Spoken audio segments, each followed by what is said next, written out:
Bueno, buenas noches. Vamos a dar Buenas comienzo noches. entonces a nuestro taller. Eh, Recapitulando un poco lo que veíamos la semana pasada. Recordemos que habíamos visto un poco del profetismo, el fenómeno del profetismo en Israel. Yo les contaba un poco de la historia del... eh, bueno, siempre la historia que conocemos, ¿ah?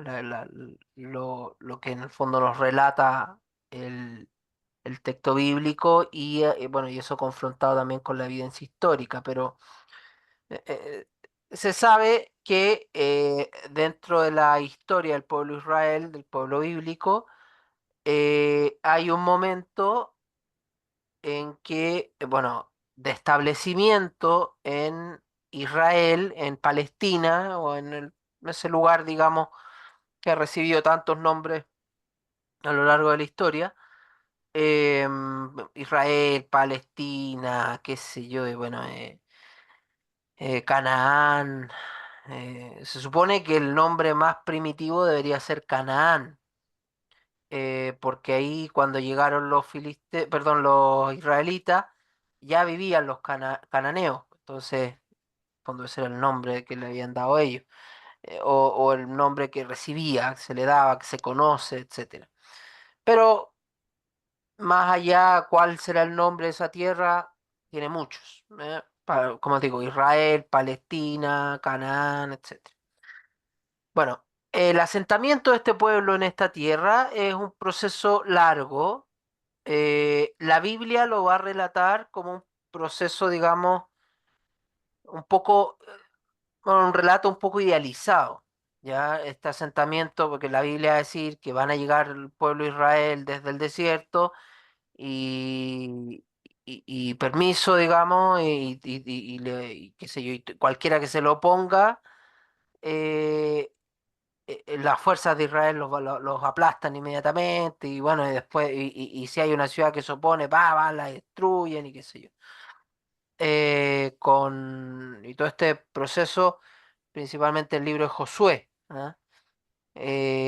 Cómo llega este pueblo a asentarse, ¿ah? Al mando de este caudillo o juez de Israel llamado Josué, que siguiendo, digamos, Moisés le deja a él su autoridad. Bueno, entonces Josué lidera al pueblo para primero ver, conocer un poco la tierra, hacer un reconocimiento, qué sé yo, la gente que hay, qué sé. Y segundo, bueno, avanzar y arrasar, entre comillas.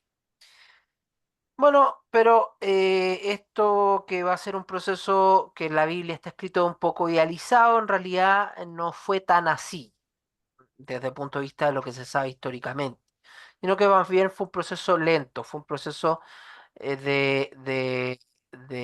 bueno, primero, evidentemente, eh, Israel se asienta en ciertos sectores, principalmente en el sur de Palestina. eh, y bueno, ahí tiene problemas porque resulta que ese sector ya estaba tomado, entre comillas, primero lo que es el Moab, el reino de Moab. Y bueno, entonces ahí tienen que, en el fondo, como hacer, como que chocan en el fondo y probablemente el pueblo de Israel, bueno, la evidencia arqueológica apunta que el pueblo de Israel, que no era tan numeroso como uno lo ve en las películas, ojo con eso, y no fue un solo éxodo como que todos iban caminando juntitos, los cientos de miles caminando, qué sé yo, y todos llegaron de una. No, no fue tan así. El éxodo en realidad fue un proceso largo que duró varios siglos y fueron varios en el fondo movimientos demográficos de personas, digamos, hacia desde lo que es el Sinaí la península del Sinaí. A ver, voy a mostrar aquí un mapa para que nos ubiquemos. Eh, eh,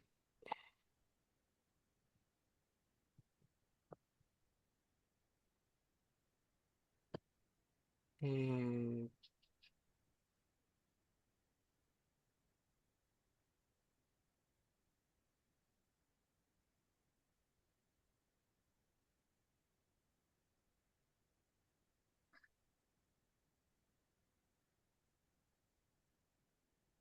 Acá hay un mapa. A ver,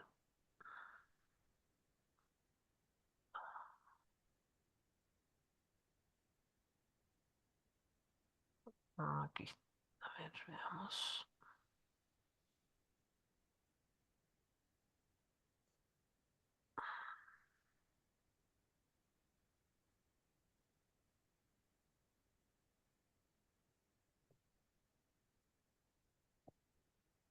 Eh, ir,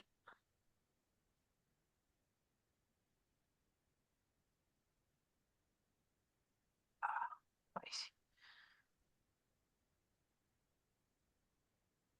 Ahí está. Bien. Entonces, básicamente, bueno, disculpen toda la publicidad, pero bueno, en fin, no, no es mi culpa. A ver si podemos sacar esta cuestión. Ahí parece, ya. Entonces, vuelta la cuestión. Bueno, en fin. Eh, entonces, este sector, bueno, supongo que ven mi mouse, el cursor Sí. ahí. Bueno, esto es Egipto. Este sector de aquí es Egipto. Bueno, esto que hay donde dice Great Sea o Gran Mar es lo que hoy día se conoce como el Mar Mediterráneo. Egipto, el río Nilo. Y si se fijan, todo el río Nilo va a tener ahí como un bordecito verde. Eso significa que son tierras bajas. Y las tierras bajas generalmente son más productivas o más fértiles. Entonces, todo este sector, conocido como el delta del Nilo, va a ser tremendamente fértil, ¿ya? Y por ende va a haber, va a haber riqueza, comida, etcétera. ¿Qué es lo que pasa? Pasa lo siguiente, en este sector de aquí, que este como triángulo que hay acá, geográfico, que es lo que se llama la península del Sinaí, y que, bueno, hoy en día no es parte de Egipto, pero antigua, o me parece que sí, no, no, no estoy seguro. Bueno, no importa. Eh, sí, me parece que sí. Pero bueno, históricamente era, en esa época también era parte de Egipto, ¿ah? Pero era como una especie, era de Egipto, pero no era de Egipto. En el sentido de que, claro, que legalmente era, pero en realidad aquí, en este sector, la península del Sinaí, no había nada de importancia, entre comillas, ¿ah? No había nada de importancia porque era puro cerro, puro roquerío, y si se fijan es bastante más alto que Egipto. Entonces acá, venir a meterse acá era en realidad bien no servía para nada, digamos. Lo que sí había era algo de actividad minera, ¿ah? Pero siempre era algo, gente que iba a la mina, qué sé yo, y trabajaba, pero nada más, digamos. Y tampoco era tanto, ¿ah? Y bueno, esto que sería la península del Sinaí y este sector de aquí donde dice Negev, ¿ya? Este sector de aquí que dice Negev que va a comprender todo este sector, eh, entre el Golfo, bueno, este como tajo que hay aquí, lo que se llama el Rift o el Gran Rift, es como un hoyo, como que ahí hubiera un corte en la tierra, esa parte de hecho es como bien profunda y qué sé yo, que va a cortar aquí todo esto. Bueno, todo este sector va a ser el desierto del Negev, ¿ya? Y se dice entonces que todo este, porque ¿qué es lo que dice el texto bíblico de Éxodo? Dice que son 40 años bajo el pueblo de Israel en el desierto.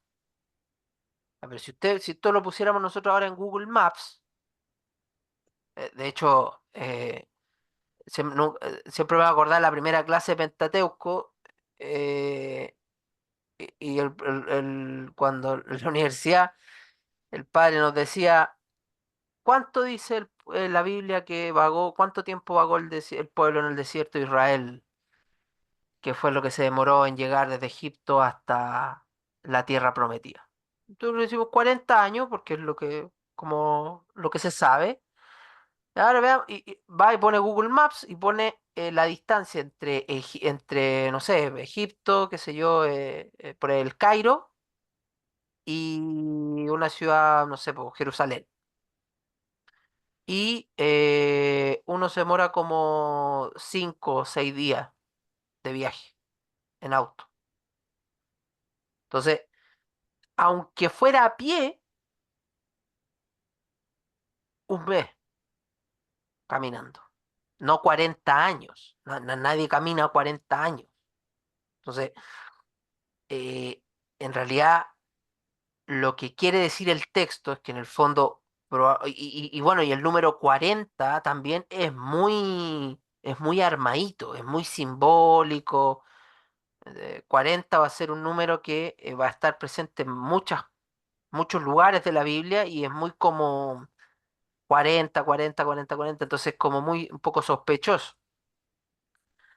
No, bueno, lo que en realidad se sabe que sucedió es que el éxodo, en realidad serían varios éxodos de grupos nómadas. ¿Se acuerdan cuando hablamos de Caín y Abel? Mm. Y la diferencia de cultura entre los nómadas y los asentados en ciudades. Bueno, toda esta gente que vivía en el Negev, grupos nómadas, van a ir migrando hacia el norte,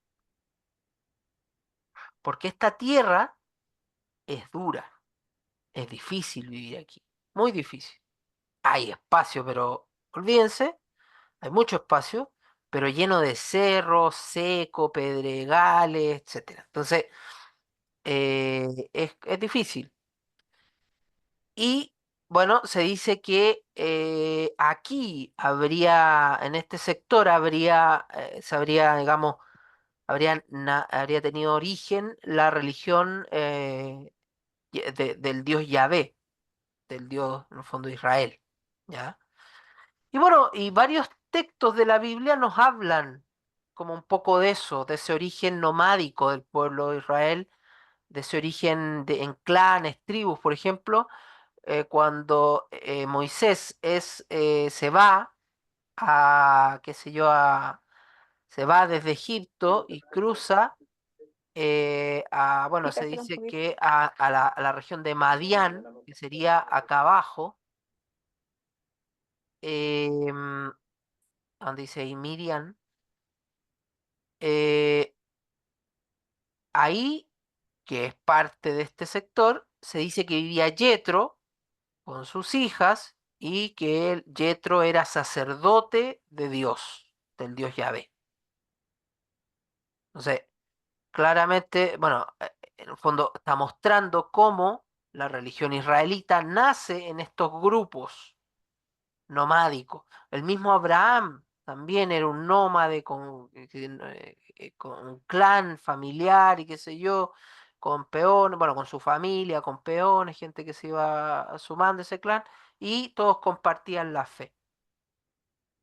Entonces, son grupos de personas que van migrando desde el Negev hacia el norte. Y este norte va a ser todo este sector de aquí. Bueno, este Kadesh Barnea es un lugar importante porque se encontró ahí una inscripción que habla justamente de Yahvé. Y es una inscripción de la época más o menos de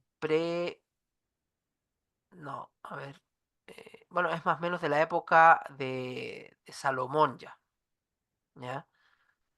Y escrita en un hebreo antiguo, y bueno, ahí hay todo un tema de investigación arqueológica. Pero a lo que voy es que entonces todo este asentamiento del pueblo va a producirse en estas migraciones de pueblos, desde el Negev, desde Sinaí hacia el norte. Y aquí, en este lugar agreste, en este lugar, bueno, a ver si encuentro alguna foto para que un poco se hagan la idea de lo que les quiero decir. Vamos a... No, no, no,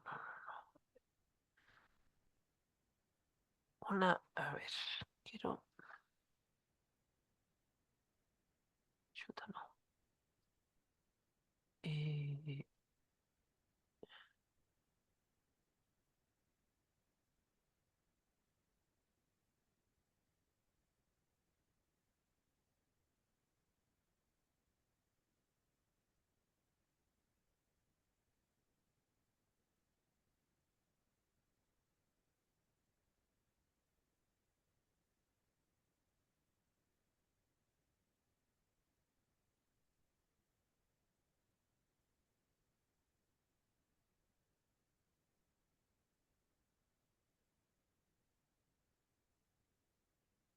Mire, fíjense, yo esto lo encontré genial, ¿ah? Esto es el desierto del Sinaí, que es básicamente donde en este triángulo que yo les mostraba, la península del Sinaí, para que se imaginen cómo, cuando yo digo estos cerros y piedras, y nada más, ¿entienden? Y en esto, que uno podría decir es puro desierto, es puro sol, es como sequedad completa, absoluta. Cada cierto tiempo hay una época, bueno, en realidad todos los años, pero antiguamente seguro que pasaba por ciclos y qué sé yo, pero uno podría pensar, ah, esto es seco, seco, pero no, fíjense, porque cada cierto tiempo hay tormentas y llueve, llueve, llueve, llueve, llueve, llueve, sí, pero... Y estamos hablando de desierto pelado, pura, pura tierra en el fondo. Y este video yo lo encontré, que alguien lo grabó, ahí con una tormenta en el desierto del Sinaí. A ver si lo vamos a adelantar un poquito. Ahí se está acumulando ahí, se fijan las nubes.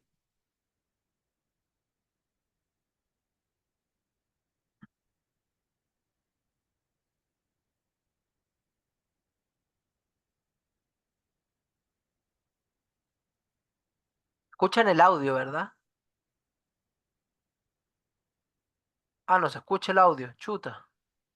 Mm. Bueno, no importa, pero se escuchan los truenos, la lluvia, qué sé yo. Em, Ahí se escucha más fuerte, la delantera se escucha más fuerte. Ahí está el mar. Este es el mar Mediterráneo. Se fijan, es pura piedra, literal pura piedra.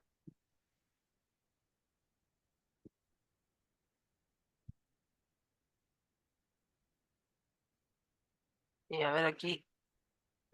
Y ahí, en estas lluvias, se forman lo que se llaman los vadi, que son estos cursos que se forman entre las montañas donde empieza a correr el agua, a evacuar el agua. Son lo que se traduce como torrente. Los torrentes, ¿se han escuchado hablar? Por ejemplo, el torrente del Cedrón y qué sé yo, bueno, son los vadi.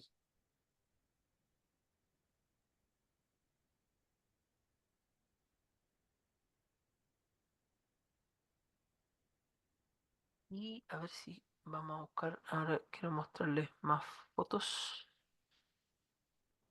A ver. eh,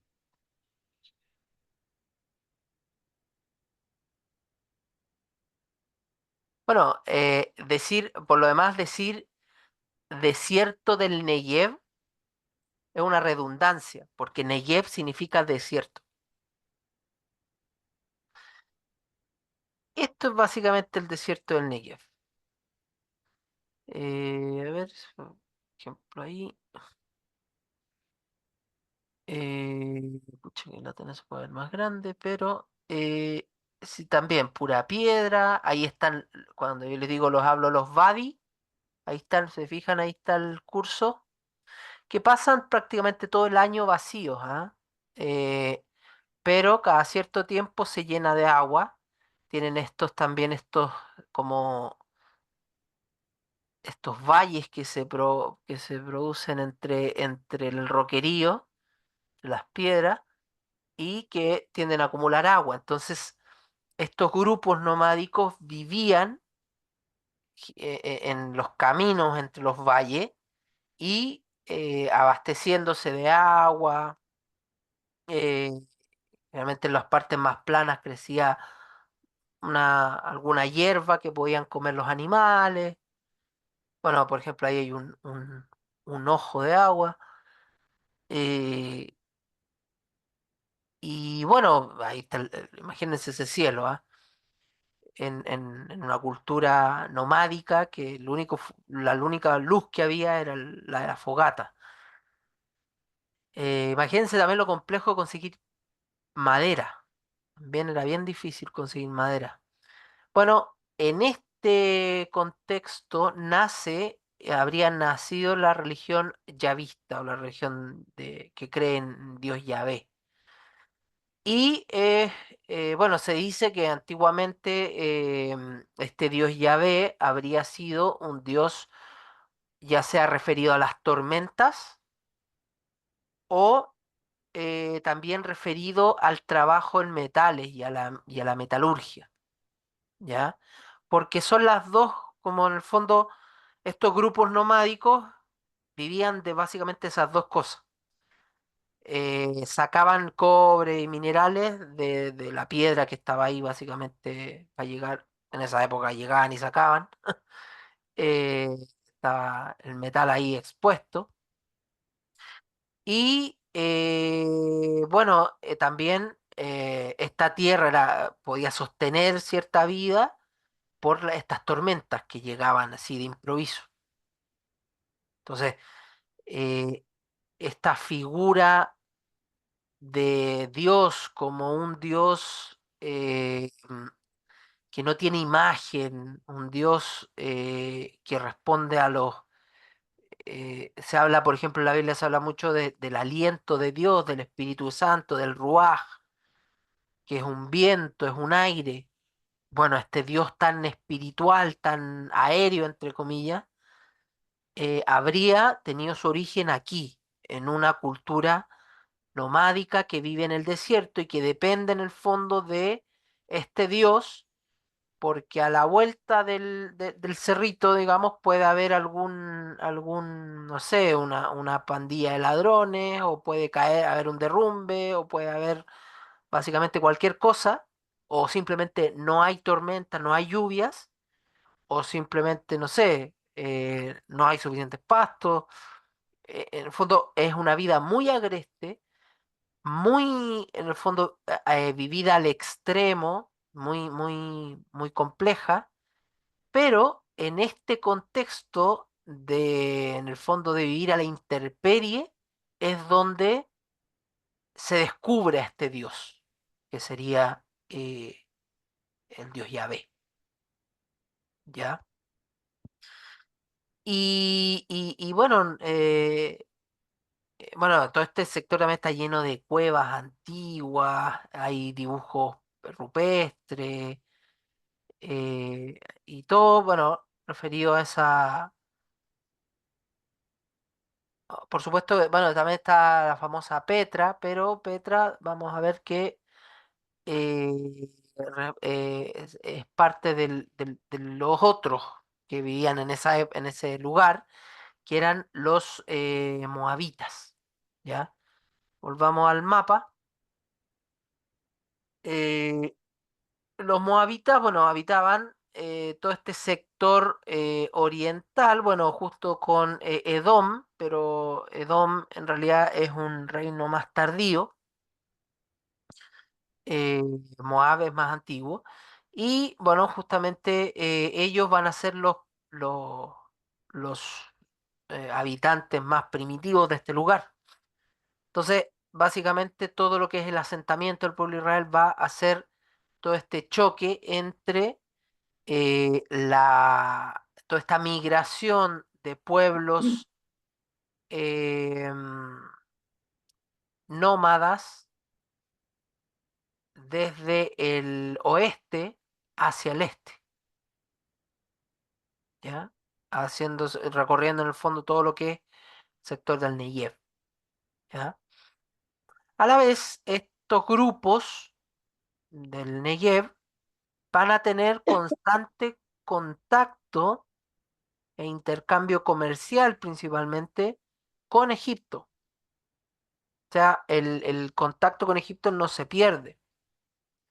Em, Al menos eso es lo que dice la arqueología, ¿ya? Porque en la Biblia los israelitas no quieren saber nada más de los egipcios, digamos. Y después ya no son temas hasta que, bueno, hasta más adelante, pero no hay contacto entre ellos ni nada por el estilo. Pero la arqueología dice que sí, que hay evidencia de construcciones y de minería egipcia y qué sé yo, aquí en todo el sector del Negev. Bueno, más allá de eso, en algún momento también van a llegar otro grupo que va a ser los famosos filisteos, los pueblos del mar, también llamados pueblos del mar, y se van a sentar aquí, en todo lo que es hoy en día el sector de la Franja de Gaza, ¿ya? También conocida como Chefelá. Eh, Esta planicie de Gaza van a ser, bueno, se van a sentar aquí en toda esta planicie y también van a estar en constante conflicto porque ya no solo van a ser los moabitas, sino que también los filisteos después, los que van a estar ahí en constante. eh, y bueno, los moabitas también tenían todo el sector de la Transjordania, ¿ya? El río Jordán es este que está aquí, que, bueno, nace en los montes del Líbano y desciende por aquí, bueno, genera un gran cuerpo de agua aquí, que va a ser el mar de Galilea o mar de Kineret, o simplemente lago de Kineret o Galilea. Va a seguir bajando hacia el sur, va a llegar a el sector desértico, donde empieza el sector desértico, que es básicamente a la altura de Jericó, y en todo este sector ya va a formar lo que hoy en día conocemos como el Mar Muerto, pero que en esa época se conocía como el Mar de la Sal. Eh, entonces, todo este sector va a ser constantemente, va a haber, o sea, en el fondo va a haber siempre tensión, va a haber siempre va a haber conflicto. Y también va a haber conflicto porque, si se fijan, bueno, esto aquí no se nota porque es un mapa chico, pero esto es lo que a mí me enseñaban que se le decía una tierra de paso, paso y contacto entre grandes culturas y civilizaciones.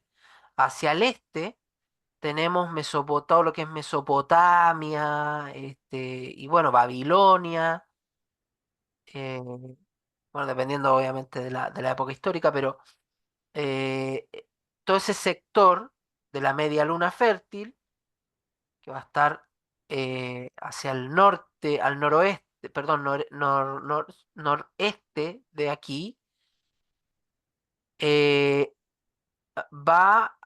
por supuesto que va a mandar, o sea, va a haber siempre un flujo de gente, comerciantes y qué sé yo, con el otro gran polo que va a ser Egipto.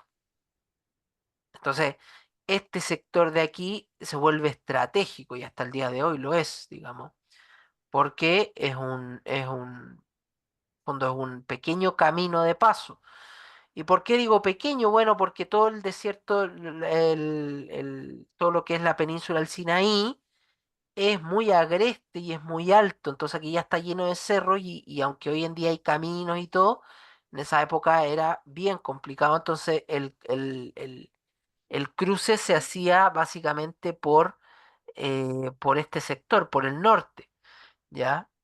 Eh, Aquí en Kadesh Barnea había una fortaleza, en el fondo la fortaleza que guardaba este camino, ¿ya? Desde Egipto hasta Palestina y de Palestina hacia el mundo, entre comillas.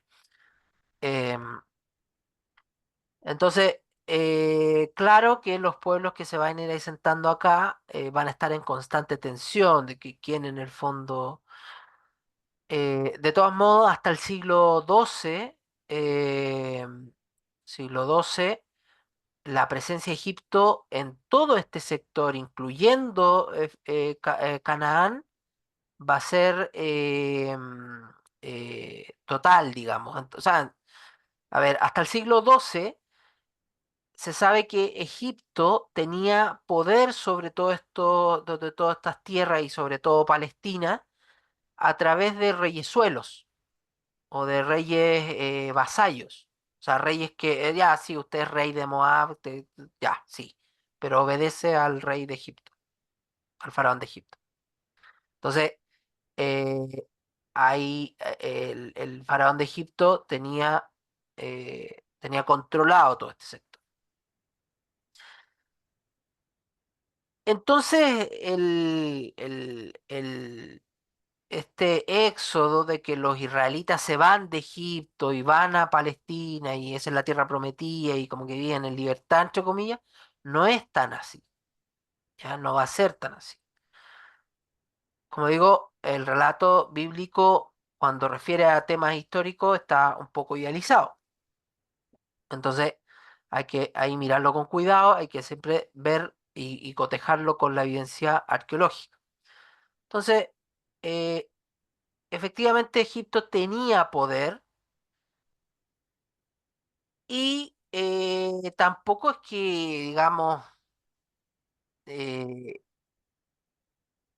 a ver, no, cuando vemos el tema, bueno, estas películas de Moisés y qué sé yo, vemos grandes grupos de esclavos saliendo de Egipto y qué sé yo, deja ir a mi pueblo y bla, bla, bla. Pero en realidad, probablemente sí, probablemente eran esclavos, pero no eran esa cantidad de gente que sale en las películas y fue gradual la salida de grupos que de alguna manera querían arrancar del poder egipcio y mientras más lejos, menos egipcio, pero igual había cierta influencia egipcia. Entonces, tampoco no hay que tomárselo tan literal de que todo un grupo de personas salió y qué sé yo y ya se fueron de Egipto y los egipcios los dejaron así como ya, no importa, se fueron, ya, no importa. No es tan así, ¿ya? De todos modos, desde el siglo XII en adelante se sabe que el poder de Egipto va a ir en decadencia y va a ir en decadencia por ciertas invasiones que va a recibir, invasiones constantes que va a recibir Egipto. Entonces, la influencia en estas tierras ya va a ser menos. Y como va a ser menos, ahí van a aprovechar en el fondo los israelitas y en general los pueblos de los moabitas, edomitas y qué sé yo, de establecerse y de en el fondo formar sus propios reinos. ¿Ya? Eh, Y bueno, también va a ser cierto que todo lo que van a ser los reinos, porque entre estos dos polos que yo digo, Egipto y Mesopotamia, va a haber tensión, va a haber tensión. Entonces, los de este lado van a querer, en el fondo, adueñarse de este sector y los de este otro lado de Egipto también van a querer ser dueños de este sector. Y ahí en toda la época de Jeremías, por ejemplo, y el problema con los asirios, ¿ya? Como los asirios van a ser, van a haber algunos en Israel que van a decir, no, tenemos que ser aliados de los asirios, y otros van a decir, no, tenemos que hacernos aliados de los egipcios, porque en el fondo, y bueno, y los profetas que van a decir, no, no hay que ser aliado de nadie, hay que ser aliado de Dios. Eh, pero bueno, eso es más adelante. Entonces, un poco así va a ser esto.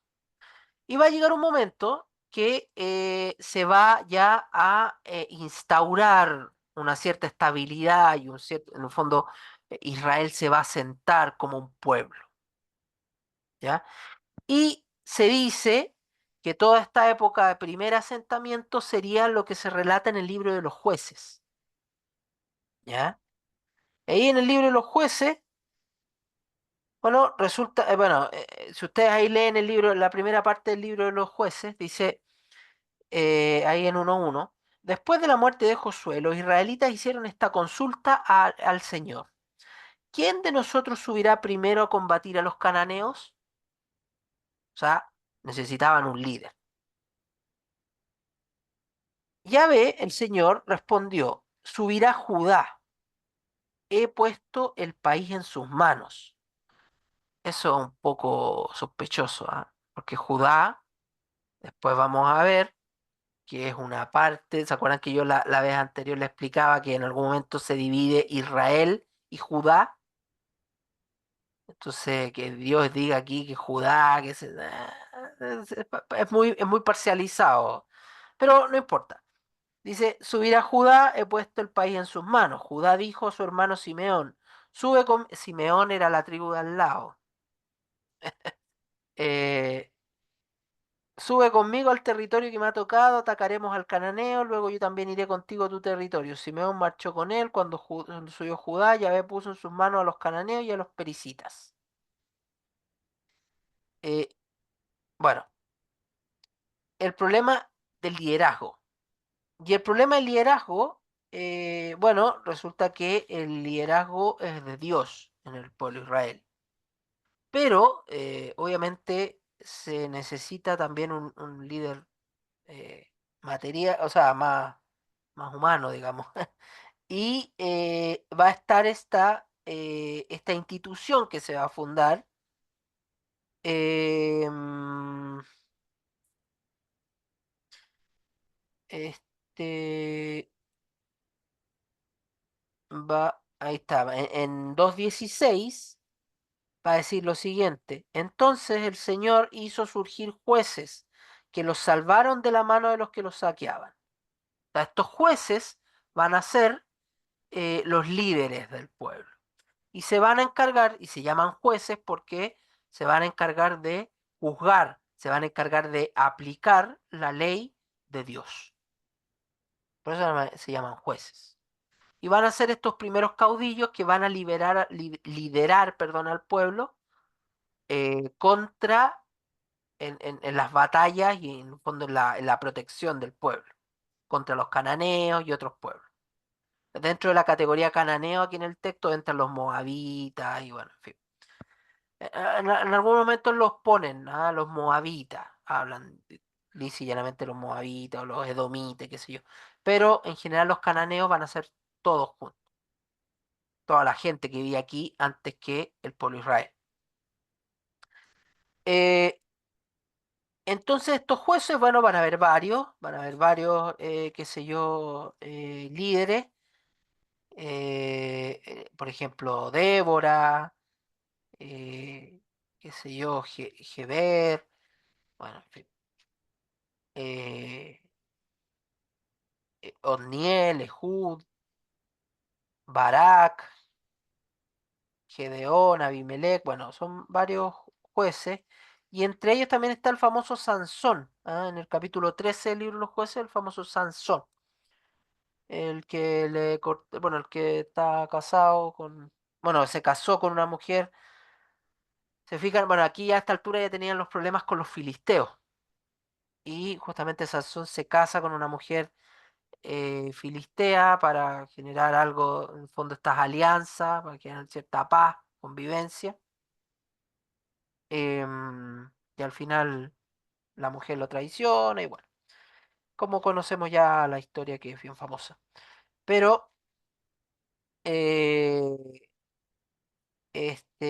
estos van a ser los famosos jueces, ¿ah? Estos líderes, estos caudillos de Israel. Pero en algún momento, bueno, Ruth también va a ser, qué sé yo, eh, no, en realidad Ruth no va a ser perdón, no va a ser un juez, pero, o sea, entre comillas sí, porque vos, que se va a casar con Ruth, pero bueno. eh,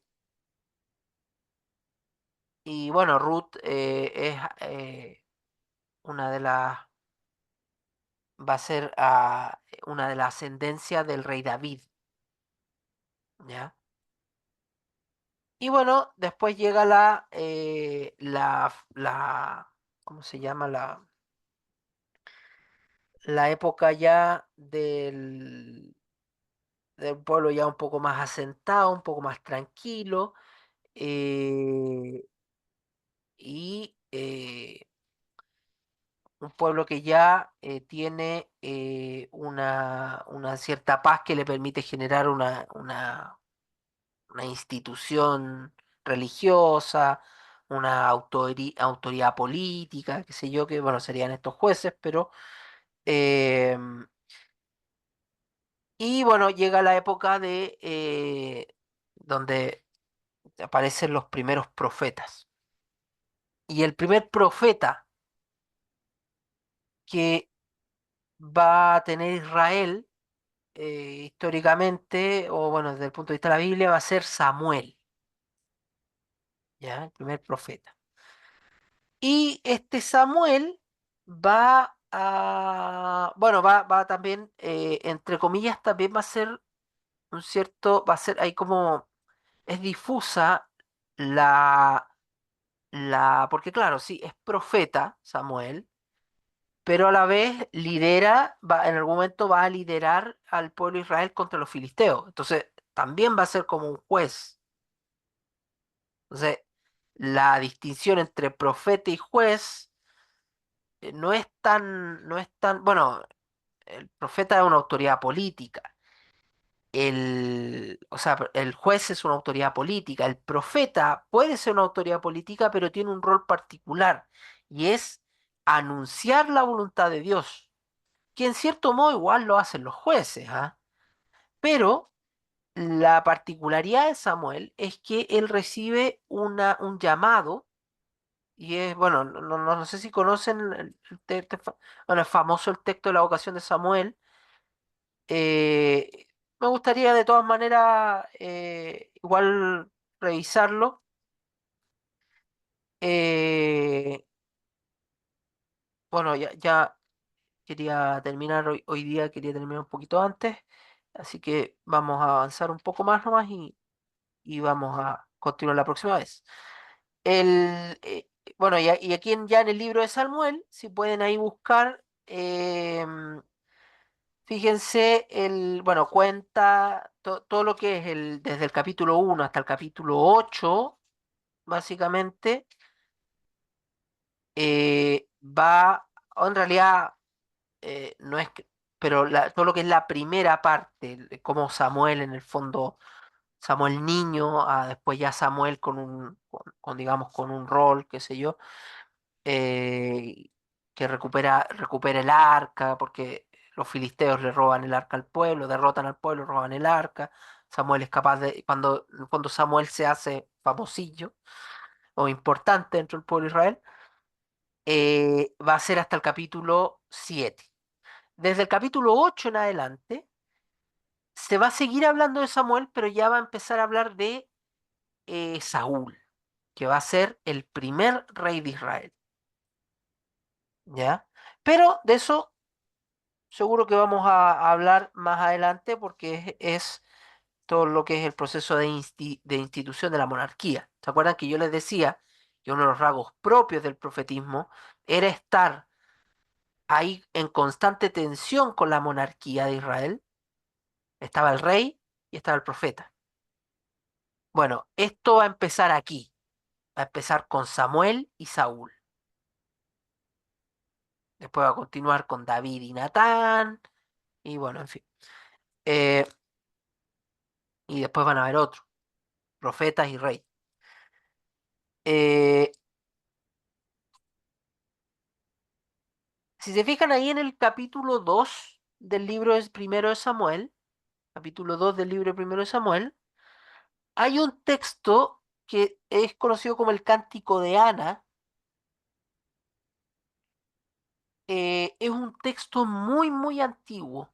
Se sabe que es muy antiguo, que es probablemente, ¿se acuerdan que yo les dije que todo en general, el Antiguo Testamento, gran parte del Antiguo Testamento fue escrito en el siglo sexto, o sea, ya muy después de la monarquía, muy después de todo, digamos? Hay que pensar, bueno, se sabe que la monarquía de David, el rey David, gobernó en el año 900 y algo, o sea, en el siglo X. En el siglo sexto fueron escritos los textos, así encontraron su forma definitiva los textos bíblicos del Antiguo Testamento. Por ende, encontrar un texto primitivo en la Biblia, que hay varios, pero este se sabe que responden que es muy antiguo, en el fondo, que tiene un origen muy antiguo. Probablemente todo el texto bíblico tenga un origen muy antiguo, pero hay textos que se nota que son de fecha posterior. Se nota porque hacen referencia muy, muy evidentes a sucesos históricos posteriores, intentando relatar una época de tal forma, pero haciendo referencias claras a hechos posteriores que no tenían cómo saberlo. Entonces, por eso se sabe que los textos son posteriores. Pero en este capítulo 2 del libro primero de Samuel, el Cántico de Ana, que va a ser la madre de Samuel, ustedes van a encontrar un texto muy similar a un texto que ustedes de sobra conocen del Nuevo Testamento. Y es bueno, se le llama a este cántico el prototipo del Magnificat. Ahí se los voy a leer un poco. Dice, entonces Ana dijo esta oración, mi corazón exulta en Yahvé, mi fuerza se apoya en Dios, mi boca se burla de mis enemigos, porque he gozado de tu socorro. No hay santo como Yahvé, porque nadie hay fuera de ti, ni roca como nuestro Dios. Bueno, no multipliquen palabras altaneras, no salga de vuestra boca la arrogancia, Dios de la sabiduría, el Dios de la sabiduría es Yahvé, Él juzga las acciones, arco de los fuertes ha quebrado, los que se tambalean se ciñen de fuerza, los hartos se contratan de pan, por pan, los hambrientos dejan su trabajo, la estéril da a luz 7 veces. Levanta del polvo, más adelante, levanta del polvo al humilde, alza del muladar al indigente, para sentarlo junto a los nobles y darle la heredad al trono de gloria. Bueno, si se fijan, es bien parecido al Magnificat, lo cual dice bastante, porque Ana pronuncia este cántico después de que le nace Samuel, el profeta. Y María va a pronunciar este cántico al momento que va, eh, ¿cuándo es uy, se me fue. Cuando se encuentra con Isabel, si no me equivoco.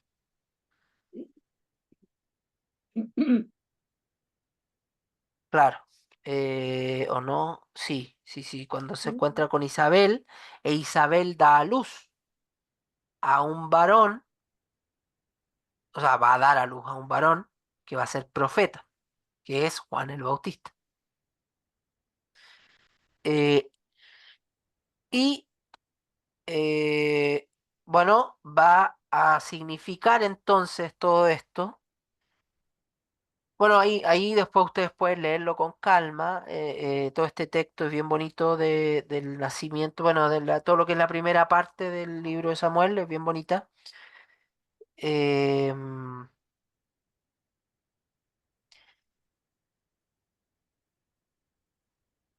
entonces, para esta mujer, Ana, hay esperanza. ¿Por qué? Porque Dios le ha dado un hijo, que es Samuel. Y bueno, va a haber todo un problema después ya en lo que continúa el capítulo 2, capítulo 4, qué sé yo, que va, o sea, bueno, en el capítulo 3 va a estar este texto famoso de la vocación de Samuel, siendo Samuel un niño casi. Dice ahí el capítulo 3: el niño Samuel servía a Yahvé a las órdenes de Elí. Elí es un sacerdote. Por aquel tiempo era rara la palabra del Señor y no eran corrientes las visiones. Cierto día estaba Elí acostado en su habitación. Sus ojos iban debilitándose y ya no veía. Era viejito. No estaba aún apagada la lámpara de Dios. Samuel estaba acostado en el santuario de Yahvé, donde se encontraba el arca de Dios. Llamó Yahvé a Samuel. Él respondió: sí, ya voy. Y corrió donde Elí: aquí estoy, ¿me has llamado, no? Y Elí le contestó: yo no te he llamado, vuelve a acostarte. El chico se fue y se acostó. Volvió a llamar Yahvé a Samuel. Él se levantó, fue donde Elí: aquí estoy, ¿me has llamado, no? Le dijo Elí, le respondió, le dijo. Elí le respondió: yo no te he llamado, hijo mío, vuelve a acostarte. Samuel aún no conocía a Yahvé, pues no le había sido revelada su palabra. Por tercera vez llamó Yahvé a Samuel, que se levantó y fue donde Elí diciendo: aquí estoy, me has llamado, ¿no? Elí comprendió entonces que era Yahvé quien llamaba al niño. Así dijo a Samuel: ve y acuéstate, y si te llaman, di: habla, Yahvé, que tu siervo escucha. Samuel se fue y se acostó en su sitio. Vino Yahvé, se paró y llamó como las veces anteriores: Samuel, Samuel. Respondió Samuel: habla, que tu siervo escucha. Y aquí dice, y esto es lo propio de los profetas, o sea, eh, Dios les dice algo, Dios les dice que va a suceder o que va a hacer algo. Voy a ejecutar, le dijo a Samuel, voy a ejecutar una cosa tal en Israel que todo el que oiga le zumbarán los oídos, todo el que la oiga. Ese día cumpliré todo cuanto he dicho contra la familia de Elí, desde el principio hasta el fin. Ya le he anunciado que voy a condenar a su familia para siempre, porque sabía que sus hijos vilipendiaban a Dios. Había todo un problema porque Elí era una persona relativamente piadosa, era sacerdote, y era piola, digamos, como sacerdote, pero los hijos de Elí eran unos desgraciados, así se aprovechaban de la gente, gustaban de la buena vida y qué sé yo. Entonces, y eso por supuesto que no correspondía. Entonces aquí eh, Yahvé le dice a Samuel que va a levantar su mano contra los hijos de Elí. Y fíjense que dice ahí: sus hijos vilipendiaban a Dios, los hijos de Elí, y Elí no los corregía. O sea, como que los dejaba hacer, ¿no? Por eso Elí tampoco era como que era tan inocente el hombre. Por eso dice Yahvé: por esto juro a la familia de Elí que ni sacrificio ni oblación expiarán jamás su iniquidad. Eh, bueno, después dice, Samuel siguió acostado hasta la mañana y después abrió las puertas del santuario de Yahvé. Samuel temía contar a la visión a Elí, pero éste le llamó y le dijo: Samuel, hijo mío. Él respondió: ¿qué deseas? Él preguntó, ¿qué te ha dicho? No me ocultes nada, que Dios te castigue una y otra vez si me ocultas una palabra de lo que te ha dicho, es de lo que te ha dicho Dios. Entonces Samuel se lo manifestó todo sin ocultarle nada. Elí dijo, Él es Yahvé, que haga lo que bien le parezca. Y bueno, después dice, Samuel crecía y Yahvé estaba con él, y no dejó caer en tierra ninguna de sus palabras. Todo Israel, desde Dan a Beersheba, supo que Samuel estaba acreditado como profeta de Yahvé. Yahvé continuó manifestándose en Silo, porque en Silo se revelaba Yahvé a Samuel mediante su palabra. La palabra de Samuel llegaba a todo Israel. Ahí está esto, de alguna forma, cómo Samuel fue creciendo y se fue haciendo famoso como profeta. Y el pueblo lo escuchaba. Y justamente su primer anuncio, digamos, fue anunciarle el castigo a los hijos del sacerdote, los hijos, digamos, impíos del sacerdote. En el fondo, Dios interviniendo en la historia de su pueblo, corrigiendo lo que hay que corregir, luchando, posicionándose frente al mal, frente a la iniquidad presente en el pueblo, sin importar dónde esté. No, no, Dios no se pone solo en contra de los enemigos, porque, y ahí la diferencia de este Dios con respecto a los otros, de otros pueblos. Los dioses de otros pueblos estaban con el rey de ese pueblo y los enemigos de ese rey eran los enemigos del Dios. Este Dios, el Dios Yahvé, puede ponerse contra los enemigos del pueblo, los filisteos, pero no solo eso. El enemigo de Dios no es solo los filisteos, el enemigo de Dios es el mal. Y si ese mal se manifiesta en los hijos del sacerdote, maní, digamos, tienen que cambiar su conducta o recibir el castigo, lo que les corresponde. Ese es el Dios de Israel, el Dios que eh, juzga y que no tiene ningún problema en intervenir en su pueblo y en el fondo limpiar.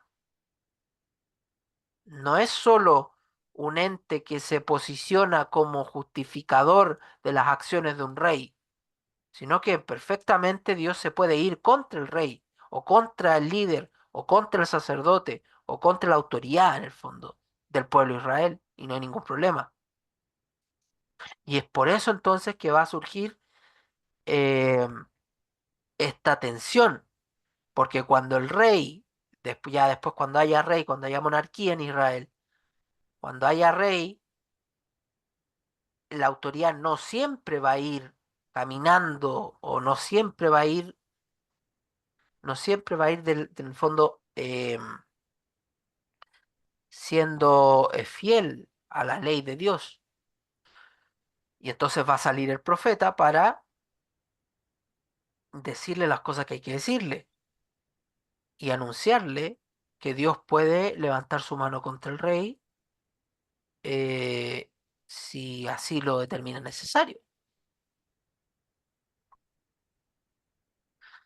Y bueno, con eso vamos a ir cerrando esta sesión. La próxima vez entonces vamos a continuar, vamos a seguir avanzando un poquito en la monarquía. Quiero mostrarles cómo se va a ir dando cada vez más esta tensión. eh, bueno, después, qué sé yo, se proclama a Saúl como rey, hay una victoria ahí contra los filisteos, que es una victoria que termina siendo definitiva. Y bueno, finalmente después va a ser, o sea, si en un momento Yahvé elige a Saúl como el rey de su pueblo, ya más adelante no. Y más adelante Saúl va a ser rechazado. Imagínense que bueno, ahí lo vamos a ver, pero ya en el capítulo 15 del libro de Samuel. Entonces Dios dirigió la palabra a Samuel: me arrepiento de haber hecho rey a Saúl porque se ha apartado de mí y no ha ejecutado mis órdenes. Se fijan que ahí la autoridad política siempre va a estar, eh, y en el fondo todo el problema de todo político, ¿ah? Y toda persona que tiene poder, sufrir la corrupción, ser corrompido por el poder que tiene. Así que bueno, vamos a continuar con eso. Después Saúl, todo lo que es David, y bueno, ahí vamos, la idea es ir haciendo un repaso por este profetismo en Israel y como, bueno, siempre para llegar, bueno, no vamos a pasar ciertamente por todos los profetas, ¿ah? Porque es un poco mucho.